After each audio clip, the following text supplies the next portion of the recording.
নিলামে বিক্রি হয়েছে সাবেক ফরাসি সম্রাট নেপোলিয়ন বোনাপার্টের দুটি পিস্তল। রোববার প্যারিসে এটি নিলামে বিক্রি হয়। 19 শতকে নেপোলিয়ন ফরাসি সাম্রাজ্য শাসন করেন। ওই পিস্তল দুটিও তার সেই সময়কার। এছাড়া দুটি পিস্তল আত্মহত্যার চেষ্টায় ব্যবহার করতে চেয়েছিলেন সাবেক এই ফরাসি সম্রাট। সোমবার এক প্রতিবেদনে তথ্য জানিয়েছে ব্রিটিশ সংবাদ মাধ্যম বিবিসি।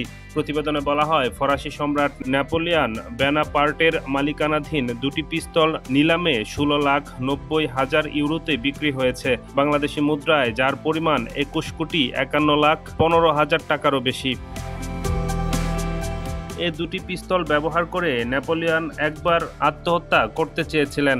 অবশ্য প্যারিসের বন্দুক প্রস্তুতকারী লুই মারিন গসেটের তৈরি এ অস্ত্রগুলো 12 লাখ ইউরো থেকে 15 লাখ ইউরোর মধ্যে বিক্রি হবে বলে আশা করা হয়েছিল। বিবিসি বলছে, ঐতিহাসিক এই পিস্তল দুটি রোববার ওসেনাট নিলাম হাউসে বিক্রি হয়। ফন্টেনবেলু প্রদেশের পাশেই এটি অবস্থিত, যেখানে নেপোলিয়ন 1814 সালে তার পদত্যাগের পর নিজের জীবন নেয়ার চেষ্টা চালিয়েছিলেন। নেপোলিয়ন বোনাপার্টের এই বন্দুকগুলো সোনা ও রূপা দিয়ে জড়ানো এবং নেপোলিয়নের একটি খোদাই করা ছবি রয়েছে।